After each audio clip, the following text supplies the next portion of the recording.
Plastic కప్పుని. ఆ వేడి వల్ల మీ శరీరంలోకి విషపదార్థాలు విడుదలవుతాయి. అందుకే గాజు లేదా సిరామిక్ కప్పులో తాగండి. ఇది సురక్షితం. నేను మీ టెఫ్లాన్ ప్యాన్ని. నా మీద గీతలు పడితే వెంటనే నన్ను దూరంగా విసిరేయండి.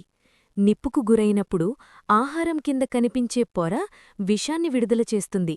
దానివల్ల లంగ్స్ మరియు హెల్త్కి హార్మ్ఫుల్.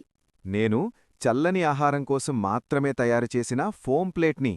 వ్రేడి ఆహారం పెడితే నేను కరిగి క్యాన్సర్ కారక పదార్థాలను విడుదల చేస్తాను. నేను ప్లాస్టిక్ సంచిని. హాట్ ఫుడ్ ప్యాక్ చేస్తే విషపూరిత పదార్థాలు ఆహారాన్ని కలుషితం చేస్తాయి. షాపింగ్కి వెళ్లేటప్పుడు మీ సొంత కంటైనర్ తీసుకురండి. నేను మెలమైన్ ప్లేట్ని. నేను అందంగా కనిపిస్తాను, కానీ నేను మోసగాణ్ణి.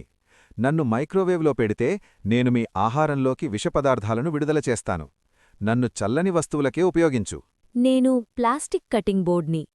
నైఫ్తో కట్స్ వల్ల మైక్రోప్లాస్టిక్స్ ఫుడ్లో మిక్స్ అయ్యి బాడీలో అక్యుములేట్ అవుతాయి. నేను మీ పాత వంటగది స్పాంజ్ని. నాలో బ్యాక్టీరియా మిలియన్స్ ఉంటాయి. డిషెస్ క్లీన్ చేస్తున్నట్టు జర్మ్స్ స్ప్రెడ్ చేస్తాను. నెలల తరబడి నన్ను వాడకండి. నేను న్యూస్ ప్రింట్ ఇంక్ని. ఫుడ్ ర్యాప్ చేస్తే టాక్సిక్ ఇంక్ ఫుడ్లో వెళ్ళిపోతుంది.